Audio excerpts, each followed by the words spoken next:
So hello everyone, welcome to UP board classes. आज हम सभी लोग जो आपका त्रिभुज चैप्टर है उसकी एक्सरसाइज 6.3 करेंगे, जो एनसीईआरटी की एक्सरसाइज 6.3 है। इससे पहले वाला जो लेक्चर था, फिफ्थ लेक्चर, उसमें मैंने आपको 3 थ्योरम कराई थी जो कि इस एक्सरसाइज को करने के लिए मस्ट है। उनको पहले आप विजिट कर लें, उनको देख लें कि वो थ्योरम्स क्या कहती हैं और उनके स्टेटमेंट्स क्या हैं।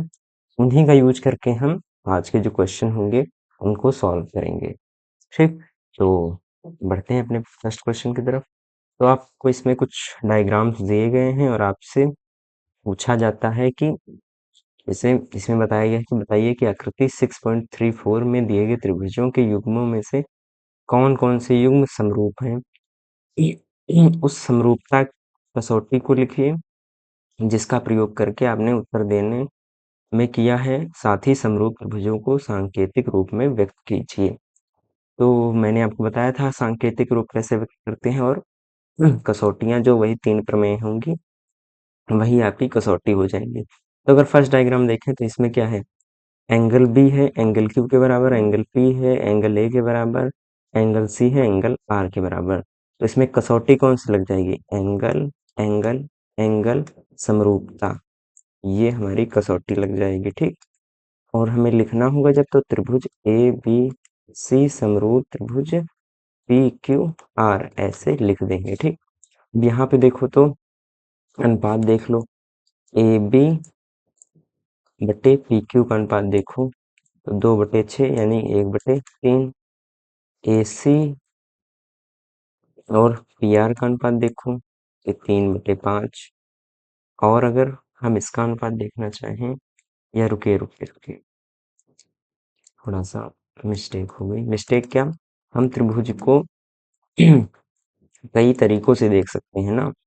तो अगर आप यहाँ पे 2 और 4 का अनुपात लें, यानी कि ए बी अनुपात में क्यू आर लें, तो ये हो जाएगा 2/4। AC और PQ का अनुपात लें, AC PQ का अनुपात लें, तो ये क्या हो जाएगा, क्योंकि देखो यहाँ पे क्या है, ये मिरर इमेज टाइप में है ना, तो हमको चाहे इसको पलट के लिखें या इसको पलट के लिखें तभी बन पाएगा ना। तो AC AC अनुपात में हम PQ किया तो 3/6, और हमें BC अनुपात में PR करना है तो ये आ जाएगा 2.5 अनुपात बटे 5। तो ये क्या है, 1/2 1/2 और 1/2, ये 5 लिखा हुआ। तो देखो अनुपात समान है कि नहीं, तो ये साइड साइड साइड सिमिलैरिटी हो गई। और ऐसे ही इसको भी हम ABC को ऐसे ही लिख देंगे। ठीक, यहाँ पर देखिए कि LM, मतलब अब देखो यहाँ पे, अब आपको समझ में कैसे आएगा कि देखो कोई भी त्रिभुज को आप बना लीजिए मॉडल अपना, तो देखिए यहाँ पे 2.5 हमारा बेस था ना, और सबसे बड़ी वाली भुजा इधर थी और उससे छोटी वाली भुजा इधर थी। तो हम सबसे बड़ी भुजा इसमें देखिए 6 है। ठीक, इसकी सबसे बड़ी भुजा का अनुपात इससे लेंगे, फिर उससे छोटी भुजा ये थी तो इसका अनुपात इससे लेंगे, फिर उससे छोटी ये है तो इसका अनुपात इससे लेंगे। ठीक, ये तरीका इसमें यूज होगा। अब जैसे यहाँ पर देखिए तो इस त्रिभुज में देखिए सबसे बड़ी भुजा कौन सी है, 3 है, और यहाँ पे भी 6 है। इसका अनुपात इससे लेंगे तो 1/2 आएगा, 3/6 बराबर 1/2। 2/7 का अनुपात अगर हम 5 से लें तो ये तो गलत हो, मतलब 2/7 अनुपात 5, ये तो 1/2 के बराबर नहीं है। जब ये नहीं है लेकिन ये वाला अनुपात बराबर है, फिर भी हम क्या बोलेंगे कि ये त्रिभुज क्या है, समरूप समरूप नहीं है। ठीक, अब यहाँ पे देखिए ये एंगल, अब इस एंगल को MN और ML बना रहे हैं, और इस एंगल को PQ और QR बना रहे हैं। तो अगर इसका अनुपात लेंगे आप ना, तो एंगल एंगल बराबर कर लेंगे, यानी कि इसका अगर मैं सोल्यूशन लिखूँ तो एंगल M बराबर एंगल Q बराबर 70 डिग्री, ये तो सही है। फिर आपको MN अनुपात में लेना है PQ, और ML अनुपात में लेना है QR, तो आपको मिल क्या जाएगा, 1/2, यानी कि यहाँ पे साइड एंगल साइड सिमिलैरिटी लग रही है। ऐसे ही यहाँ पर देख लीजिए, ये 80 डिग्री है, ये 80 डिग्री है। अब देखिए यहाँ पे एंगल एंगल तो समान है, एक साइड और इसका अनुपात भी 1/2 आ रहा है। लेकिन हमने क्या पढ़ा था कि जो संगत भुजा होता है यानी कि इसका AC हमें पता ही नहीं है, तो हम बता ही नहीं पाएंगे, क्योंकि अगर AC अपॉन EF जो होता, ये अगर निकल आता हमारा 1/2, तब तो ये सिमिलर ट्रायंगल हो जाते, क्योंकि ये नहीं है, इस वजह से इन्हें हम सिमिलर ट्रायंगल नहीं कह सकेंगे। अब इसमें देखिए, अगर इन दोनों को ऐड करो 8 7 15, यानी ये एंगल आएगा 30 डिग्री, और यहाँ पे इनको ऐड करो तो ये आ जाएगा 70 डिग्री। तो ये एंगल एंगल एंगल सिमिलरिटी हो जाएगी। ठीक, नेक्स्ट क्वेश्चन। अब हमें देखना है, ये देखिए ODC सिमिलर है त्रिभुज OBA के, तो ये ODC सिमिलर है OBA के, तो हमें एंगल बताना है बी। अच्छा, ये BOC आपको पता है 125 डिग्री है, CDO भी पता है, तो एंगल हमें TOC ज्ञात करना है, और DCO ज्ञात करना है, और OAB। ठीक, इतने एंगल्स आपको ज्ञात करने हैं। तो देखिए, अब ये त्रिभुज मैंने क्या बोल दिया, OBA के समरूप है।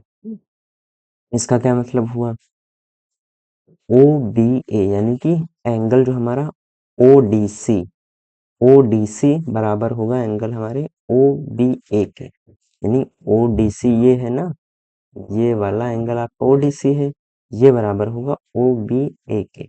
देखो अब कैसे मैंने जाना, देखो यहाँ पे ODC लिखा हुआ है ना, त्रिभुज समरूप है त्रिभुज OBA के, तो मैंने इसी क्रम में मुझे एंगल लेना है। ODC बराबर होगा त्रिभुज एंगल OBA के, एंगल DCO बराबर होगा एंगल BAO के, एंगल COD बराबर होगा आपका एंगल AOB के। ठीक, ये एंगल बराबर होंगे, यानी कि जो आपका DOC है वो बराबर होगा एंगल AOB के, जो आपका DCO है वो बराबर होगा आपका एंगल BAO कह दो या OAB कह दो। यहाँ से हमें ये पता चल गया। तो देखो, अब और ये चीज हमें पता चल गई, ODC जो है वो OBA के बराबर है, यानी कि OBA ये 70 डिग्री आपका हो गया। ठीक, ये 70 डिग्री हो गया, तो देखो ये एकांतर अंतः कोण है, यानी कि ये दोनों लाइंस क्या हैं, पैरेलल हो जाएंगी। ठीक, अब ये जो आपका 125 डिग्री है ना, इसको आप ये भी तो कह सकते हैं कि ये इस त्रिभुज का OAB त्रिभुज का अच्छा बहिष्कोण, हाँ बहिष्कोण है ना, तो ये वाला 70 OAB के बराबर होगा ना, एंगल 70 डिग्री प्लस एंगल ये OAB, इसकी वैल्यू होगी 125 डिग्री के बराबर। एंगल OAB कितना निकल के आए, 125 माइनस 70 डिग्री, तो ये आएगा 55 डिग्री। या तो इसे आप ऐसे भी कर सकते हैं कि ये पूरा 180 अंश होगा, होगा कि नहीं होगा, तो ये कितना निकल के आएगा, 180 में से घटा दीजिए 125, तो 5 और यहाँ पे 7, 55 डिग्री ये निकल के आएगा। तो अब ये चूंकि 55 होगा, मतलब एंगल DOC ये भी तो 55 होगा, तो ये वाला भी 55 होना पड़ेगा, क्योंकि 55 55 110 और 70 180। तो यहाँ से हमें ये भी पता चल गया कि ये 55 डिग्री है, OAB भी पता चल गया ये 55 डिग्री है, यानी ये वाला एंगल ये 55 डिग्री पता चल गया, और ये इसी के बराबर ये था, तो ये भी 55 डिग्री हो जाएगा। ठीक, नेक्स्ट क्वेश्चन। अब समलंब ABCD है, ठीक, और इसमें हमें बताया गया है, समलंब ABCD है, तो इसमें बताया गया है कि AB पैरेलल है DC के। मान लो ये एक समलंब त्रिभुज है ABCD, तो इसमें देखो AB पैरेलल है DC के, यानी AB पैरेलल DC। विकर्ण, अब इसके विकर्ण खींच लेते हैं, तो इसके विकर्ण हो जाएंगे ये, इसमें कलर फिल कर लेता हूँ, ये इसका विकर्ण हो जाएगा। ठीक, यहाँ पे रहेगा, सही है। अगला विकर्ण बना लेते हैं, तो मैं भी कलर फ्री कर लेता हूँ। तो ये दोनों विकर्ण हो जाएंगे। अब हमसे कहा क्या गया है कि विकर्ण ओ पर प्रतिच्छेद करते हैं, तो ओ पे मैंने प्रतिच्छेद करवा दिया। अब क्या बोल रहा है कि दो त्रिभुजों की समरूपता कसौटी का प्रयोग करते हुए दर्शाइए कि जो आपका ओ ए कौन में ओ सी, ये है ओ बी कौन में ओ डी। तो हमने कल एक रचना की थी, जिसको ऐसे प्रूफ किया था, तो वैसे ही कल नहीं परसों आई थिंक ये था। तो यहाँ पे हम इसको खींच लेंगे ना, ये ये हमारा, चूंकि इसको ई एफ नाम दे दीजिए, ठीक। A B parallel D C है और ये ई एफ हमने पैरेलल खींचा है, E F parallel A B के, ई एफ पैरेलल हो जाएगा डी सी के भी, ये पैरेलल हो जाएगा। अब आपको ये वाला त्रिभुज ए डी सी देखना है। ए डी सी में क्या हमें नजर आ रहा कि आपका ए ई अपॉन में ए डी ये बराबर है, या इसको डी ई आप लिख लीजिए। देखिए, इसमें आप लिख सकते हैं कि डी ई बराबर है आपका ए ओ अपॉन में सी ओ के, ठीक। या इसको ओ ए से डिनोट करिए, वरना आप जो क्वेश्चन में दिया गया है वो नहीं है, ओ सी ऐसे आप लिख सकते हैं। फिर आप त्रिभुज ए बी सी में देखिए, तो इसमें ए बी पैरेलल है आपका ओ एफ के, तो यहाँ पे क्या पैरेलल था, ई ओ पैरेलल था हमारा डी सी के, ठीक। तो जब ये पैरेलल हो जाएगा ना, ये वाला पैरेलल हो जाएगा इसके, तो हम यहाँ पे लिख सकते हैं जो ओ सी अपॉन में ओ ए है, अच्छा ओ ए अपॉन में ओ सी करना है ना, थोड़ा उल्टा हो जाएगा।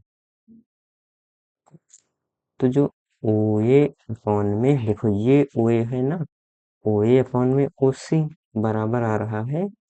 अब यहाँ पे देखिए ओ ए का एफ बी अपॉन में एफ सी, ठीक।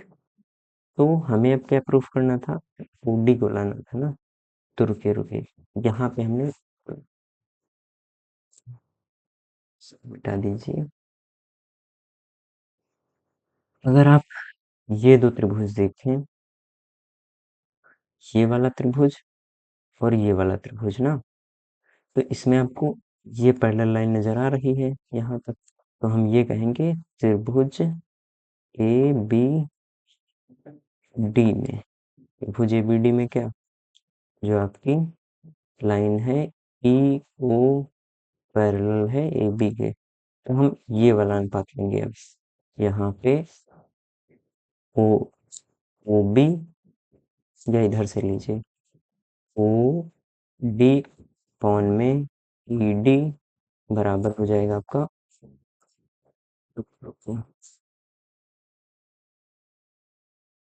ये ओ डी अपॉन में ओ बी बराबर हो जाएगा आपका इधर से ई डी अपॉन में ई ए, जैसे हमने इधर लिया था ना। तो यहाँ पे अब आप ये भी तो देख रहे हैं कि ये दो त्रिभुज मतलब जो हैं आपके, ये वाले त्रिभुज, जब हमने उसकी समलंब की समरूपता देखी थी, तो हमने क्या पढ़ा था कि जो आपका डी ई अपॉन में ए ई होता है या ई ए होता है, ये बराबर होता है आपका एफ सी अपॉन में एफ बी के, ठीक। तो यहाँ से एफ सी अपॉन में एफ बी निकाल लो, तो वो कितना आ जाएगा, यहाँ पे इसकी वैल्यू रख दो, तो ओ डी अपॉन में ओ बी बराबर हो जाएगा ओ सी और अपॉन में ओ ए। अब इसको इधर भेज दो या पलट दो इनको ना, इसको रिवर्स कर दो, तो ये आ जाएगा ओ बी अपॉन में ओ डी बराबर ओ ए अपॉन में ओ सी, ऐसे आ जाएगा, ठीक। ठीक, ये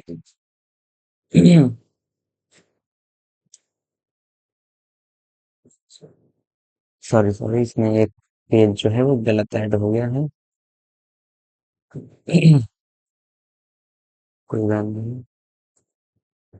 तो चलिए नेक्स्ट क्वेश्चन जो हमारा है फोर्थ नंबर।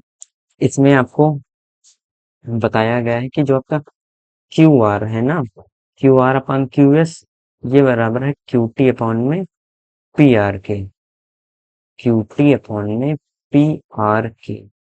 और एंगल वन और एंगल टू है जो वो बराबर है, यानी ये वाला एंगल जो है वो इस वाले, रुको, त्रिभुज आपको पहले कौन कौन सा देखना है कि जो एंगल है ये त्रिभुज है P Q S, P Q S.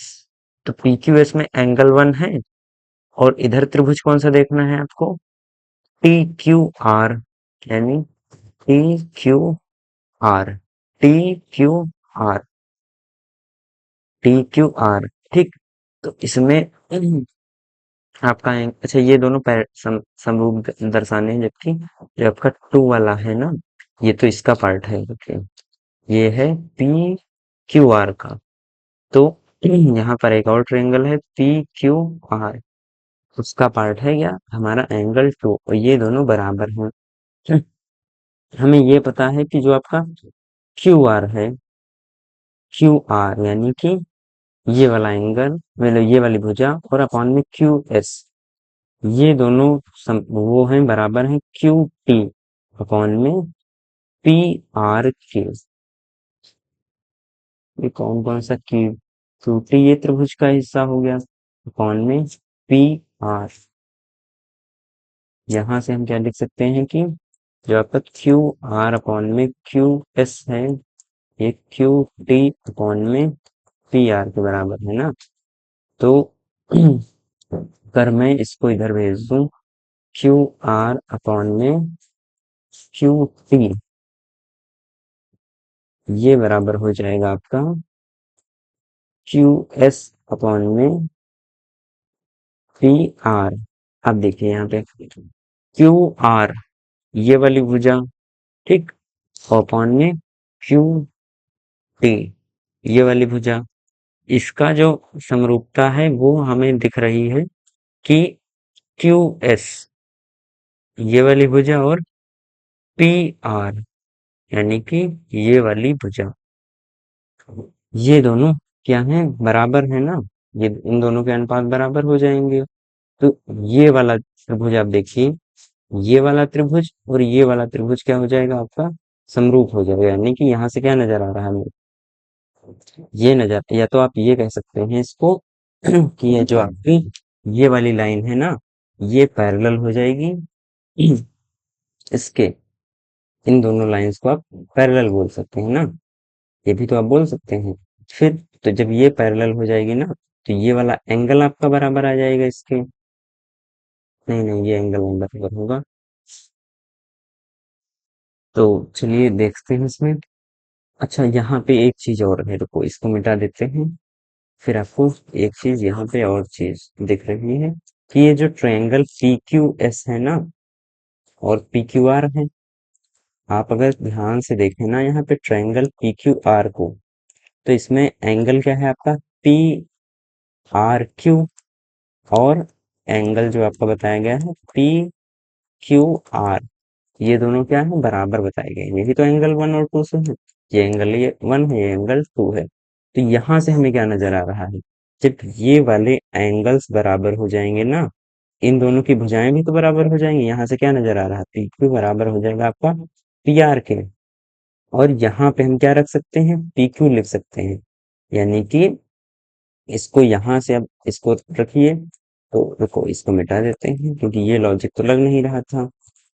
तो दूसरा लॉजिक लगा के देखते हैं। तो ये था हमारा क्यू आर अपॉन में क्यू एस, बराबर था हमारा क्यू टी अपॉन में, ये था पी क्यू या क्यू पी, यानी कि देखो क्यू आर अपॉन में क्यू एस बराबर है क्यू टी अपॉन में क्यू पी। अब आपको नजर आ गया होगा कि, और एंगल जो क्यू है वो बराबर है एंगल आर के, या ये दोनों में एंगल क्यू क्यू तो समान ही है ना, देखो अगर आप, पी क्यू एस देखो तो पी क्यू एस ये ट्रायंगल हो गया, और पी क्यू आर इसमें भी तो क्यू क्यू बराबर है ना, तो इसमें एस ए एस लग जाएगा, और ये त्रिभुज जो आपका पी क्यू एस हो जाएगा ये सिमिलर हो जाएगा त्रिभुज टी क्यू आर के। ठीक, नेक्स्ट क्वेश्चन। तो इसमें क्या है, पी क्यू आर की भुजाओं पी आर तथा क्यू आर पर क्रमशः बिंदु एस और टी इस प्रकार स्थित हैं कि कोण पी जो है वो आपका आर टी एस के बराबर है। तो दो त्रिभुज बना लेते हैं यहाँ पे। ठीक, इसको फिल कर देते हैं। पी क्यू आर, तो P Q R, P R और क्यू आर पे दो बिंदु हैं एस और टी, यानी कि पी आर पे है, यहाँ पे मान लीजिए एस है, यहाँ पे टी है। अब इन दोनों को मिला भी लेते हैं, एस और टी को मिला लेते हैं इससे। ठीक, इसको येलो से फिल कर दिया। अब आपको बताया क्या गया है कि जो एंगल आपका पी है ना, वो बराबर है एंगल आपका आर टी एस के। ये एंगल जो आपका इस एंगल के बराबर है, तो हमें दर्शाना है आर पी क्यू, यानी कि ये वाला जो पी क्यू आर है ना त्रिभुज, ये बराबर है, ये समरूप है आर टी एस के। आर टी एस के हमें समरूपता दर्शानी है। ठीक, देखो इस बड़े वाले त्रिभुज में देखो पी क्यू आर में, इसमें अगर आप देखें तो आपका एंगल जो पी है, और इसमें ये भी लगा लो आर टी एस, तथा एंगल पी क्यू आर में एंगल पी आपको बताया गया एंगल टी के बराबर है, एंगल आर दोनों में कॉमन है। तो जब ये दोनों एंगल बराबर हैं, ये भी बराबर है इसके, मतलब ये दोनों त्रिभुजों में है, तो ये वाला एंगल इसके बराबर नहीं आ जाएगा। 180 अंश में से दोनों का योग घटा दो, तो ये जो आएगा वो इसके बराबर आ जाएगा, तो यहाँ से एंगल जो निकल के आ रहा है वो बराबर हो जाएगा एंगल रेस के। तो यहाँ पे एंगल एंगल एंगल सिमिलरिटी लग जाएगी, आपका त्रिभुज जो आर पी क्यू है ये सिमिलर हो जाएगा एंगल त्रिभुज आर टी एस के। Next question. अब इसमें क्या है कि ए बी ई जो है वो सर्वांगसम दिया गया है ए सी डी के, तो आपका ए बी ई है जो, ये ए सी डी के सर्वांगसम दिया हुआ है, तो हमें समरूपता दर्शानी है। तो अगर आप त्रिभुज ए बी ई में देखें तथा ए सी डी में, तो आपको एक चीज कॉमन नजर आ रही होगी कि जो आपके ये भुजा है एंगल ए है ना, ये बराबर है एंगल ए, दोनों त्रिभुजों में तो एंगल ए है, ए बी ई में भी देखो या ए सी डी में देखो, दोनों में एंगल तो बराबर ही होगा ना, ये वाला बराबर होगा।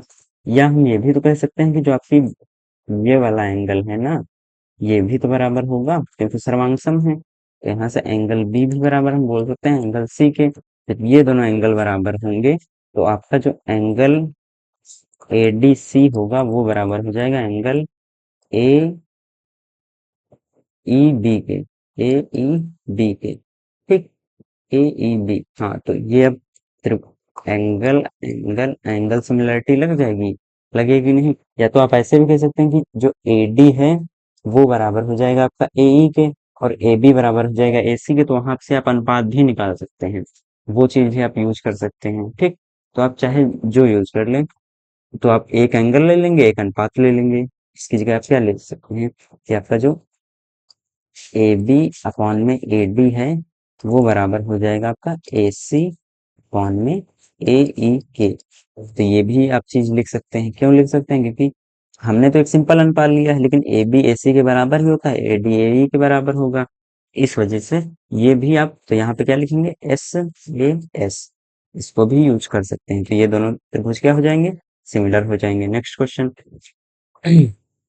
हमें एबीसी शीर्ष है, त्रिभुज एबीसी में एडी शीर्षलंब है, यानी कि एबीसी एक त्रिभुज है, उसमें एडी शीर्षलंब है और सीई एक शीर्षलंब है, दोनों पी बिंदु पर प्रतिच्छेद करते हैं। तो हमें दर्शाना है कि जो आपका ए ई पी है ये सिमिलर है सी डी पी के। तो देखो ये 90 डिग्री हो जाएगा, और इधर ये भी 90 डिग्री बना लो, तो इसमें आपका जो एंगल ए ई पी है वो बराबर हो जाएगा एंगल सी डी पी के। ठीक, ये दोनों एंगल बराबर हो जाएंगे, ये 90 डिग्री के बराबर। अब ये वाला जो एंगल होगा ये इस एंगल के बराबर हो जाएगा, यानी कि एंगल ए पी ई बराबर हो जाएगा एंगल सी पी डी के। तो ये दोनों एंगल बराबर हैं, यानी कि ये वाला एंगल और ये वाला एंगल भी बराबर होगा। तो एंगल एंगल एंगल सिमिलैरिटी लगा लेना, आ जाएगा। अब आपको देखना है A B D, A B D देख लो तो उसमें, और सी बी ई, यानी सी बी ई, तो इसमें क्या है, एंगल बी दोनों में कॉमन होगा कि नहीं होगा। ठीक, सी डी ई में ये 90 डिग्री है और ये 90 डिग्री है कि नहीं, यानी कि जो आपका ए बी डी में कौन सा एंगल ए डी बी बराबर होगा एंगल सी ई बी के, 90 दोनों हो जाएंगे तो ये वाला एंगल इस वाले एंगल के बराबर आ जाएगा कि नहीं आएगा। नहीं, ये वाला एंगल नहीं, ये वाला तो इसके बराबर था ना। तो ये दोनों क्या हो जाएंगे, सिमिलर ट्रायंगल हो जाएंगे, यानी कि दो एंगल बराबर आ गए तो तीसरा एंगल बराबर होगा ही। ये देखो, ये वाला इसके बराबर आया कि नहीं आया, और ये हमने पिछले उसमें सीखा था, इसको इसके बराबर भी कर सकते हो। ठीक, या जो ये एंगल बी तो बराबर खुद के है ही ना, तो ये तीनों एंगल क्या हो गए, एंगल बी तो बराबर था, और एंगल जो आपका ये वाला है एंगल ए मैं लिख रहा हूँ ऐसे ही, और एंगल जो आपका सी बन रहा था वो बराबर है, तो एंगल एंगल एंगल सिमिलैरिटी लगा के ये भी सॉल्व हो जाएगा।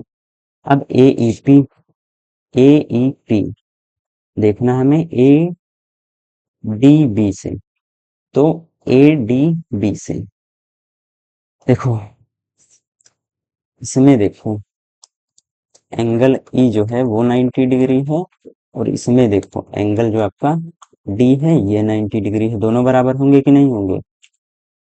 एंगल ए दोनों में तो बराबर ही होगा ना, चाहे आप ए पीई में देख लो चाहे ए डी बी में देख लो, एंगल ए दोनों में बराबर है, ये बराबर है एंगल ए खुद के, तो जो आपका पी वाला एंगल है ना ये बी के बराबर आ जाएगा, तो इसमें भी एंगल एंगल एंगल सिमिलरिटी लग जाएगी। अब आपको पीडीसी देखना है और बीईसी में देखना है, तो ये डी वाला और ये वाला बराबर होगा।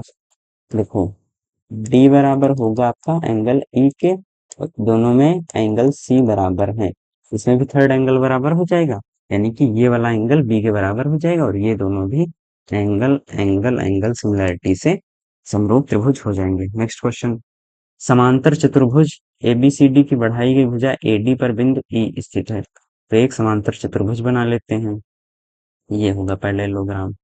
ठीक, इसको रेड से, अब इसमें क्या है A B C D, ABCD की बढ़ाई गई भुजा एडी पर एक बिंदु ई स्थित है, इसको क्या करते हैं हम बढ़ा भी देते हैं, यहां से लेके इसको हमने बढ़ा दिया ऐसे। ठीक, इसको रेड से कलर कर दिए। ई बिंदु है वो बी ई भुजा सी डी को एफ पे प्रतिच्छेद करती है, ये भी बता दिया गया कि ये भुजा कौन सी है आपकी डी ई है, ये बिंदु कौन सा है आपका ई है।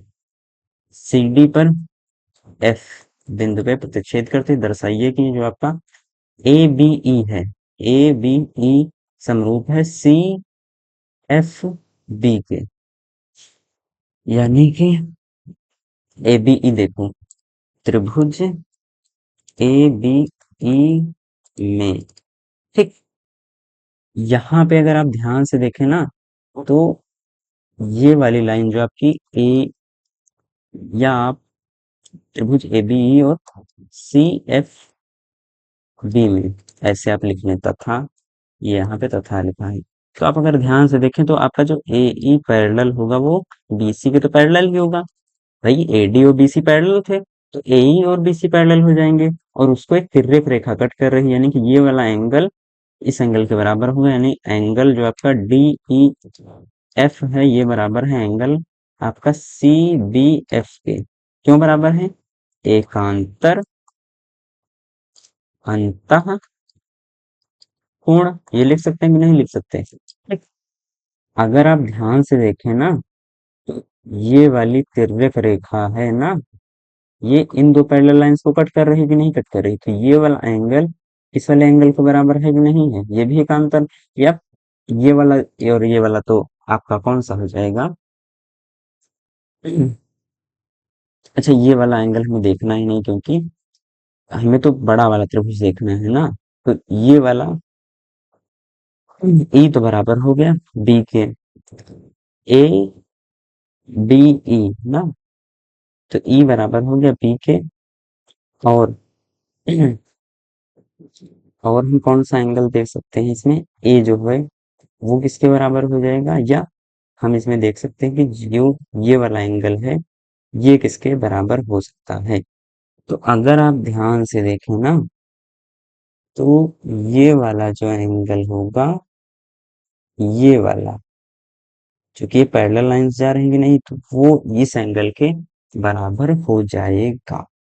कैसे होगा देखो, ये ए बी और डीसी भी तो पैरेलल लाइंस हैं कि नहीं है, तो ये लाइंस कट कर रहे भी नहीं, तो एंगल आप लिख सकते हैं कि ए बी ई बराबर हो जाएगा आपका एंगल बी एफ सी के। तो दो एंगल बराबर हैं, तो थर्ड एंगल भी बराबर हो जाएगा। इस वजह से हम कह सकते हैं कि एंगल एंगल एंगल सिमिलरिटी से ये त्रिभुज क्या है, समरूप है। Next question. अब आपको कोण बी और एम समकोण दिए गए हैं, आपको ए बी सी देखना है और ए एम पी देखना है। तो अगर इसमें हम एबीसी में देखें, तो एंगल बी है वो बराबर हो जाएगा एंगल एम के, दोनों क्या है 90 डिग्री है। ठीक, दोनों में एंगल ए बराबर ही होगा। भाई ए एम पी देख लो चाहे ए बी सी देख लो, तो एंगल ए के बराबर होगा कि नहीं होगा। तो यहाँ से ये भी नजर आ रहा है कि सी और पी भी बराबर हो जाएंगे। तो एंगल सी पी के बराबर, तो कौन सी एंगल एंगल एंगल सिमिलरिटी लग जाएगी। ये तो प्रूफ हो जाएगा। जब ये प्रूफ हो जाएगा तो हम सी ए कॉन में पी ए कर देंगे। तो कैसे कर देंगे, अच्छा, अब हमें प्रूफ करना है। तो यहां से अगर आप ध्यान देखें, तो ए बी सी ना, ये सिमिलर आ गया इसके। तो इसकी भुजा ये वाली और इसकी भुजा ये वाली हमने ले ली, और इसकी भुजा आधार वाली और इसकी भुजा भी लंब वाली एमपी ले ली हमने। तो ये भी हम उसी से प्रूफ कर सकते हैं, क्योंकि ये दोनों सिमिलर है ना, तो इनके संगत भुजाओं का अनुपात भी बराबर होगा। अब नेक्स्ट क्वेश्चन क्या है, कि सी डी और जी एच क्रमशः ए सी बी और ई एफ जी एक ऐसे समद्विभाजक हैं कि बिंदु डी और एच क्रमशः ए बी सी और ई एफ जी की भुजाओं ए बी और एफ ई पर स्थित हैं। रुको, क्रमशः ए सी बी, आई थिंक इसका चित्र है क्या, रुको मैं ये देख लेता हूँ मैं। इसका चित्र आई थिंक होना चाहिए, इसमें तो नहीं है। हाँ, इसका चित्र आई थिंक मिस हो गया है। ठीक, तो इसका चित्र हम बना लेते हैं ना। इसका चित्र देखो, ये एक ट्रायंगल, इसको रेड से बना लिया, और इसी के साथ एक ये ट्रायंगल, इसको पिंक से बना लिया। एक आपका ट्रायंगल हो जाएगा, देखो ये हो जाएगा आपका ए बी सी, और ये हो जाएगा आपका एफ ई और जी। ये हो गया कि नहीं हो गया। फिर आपको बताया गया है कि जो आपका सी डी और जी एच, यानी सी डी और जी एच क्रमशः ए सी बी के समद्विभाजक हैं। यानी कि ये अगर मैंने सी डी खींच दिया ऐसे, ठीक, ये हो गया सी डी, और ये ए सी बी के समद्विभाजक है, यानी कि ये थीटा होगा तो ये भी थीटा होगा, बोला गया है ना। और कौन सा बताया गया है कि ई एफ जी के समद्विभाजक जी एच है ना। तो यहां से एक और खींच देता हूँ, जी एच। ठीक, ये हो गया एच पॉइंट। तो ये भी, अगर ये मान लो फाई एंगल है, तो ये भी फाई एंगल हो जाएगा। समद्विभाजक का मतलब ही तो यही है, समद्विभाजक है। और बिंदु डी और एच क्रमशः ए बी सी और ई एफ जी की भुजाओं ए बी और एफ ई पर स्थित हैं। ठीक है, यदि ए बी सी समरूप है एफ ई जी के, यानी ये दोनों ट्रायंगल समरूप बताए गए हैं, तो हमें दर्शाना है कि सी डी अपॉन में जी एच बराबर होगा ए सी अपॉन में एफ जी के। ए सी अपॉन में एफ जी के, ये दोनों त्रिभुज हमें समरूप बताए गए हैं।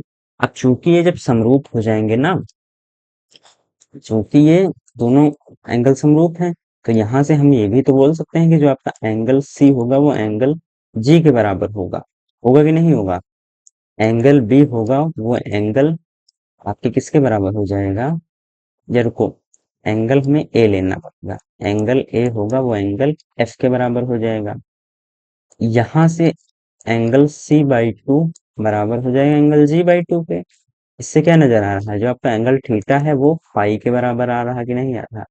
अगर हम त्रिभुज ए सी डी तथा एफ जी एच में देखें, तो यहां से हमको क्या नजर आ रहा कि एंगल थीटा बराबर है एंगल फाई के।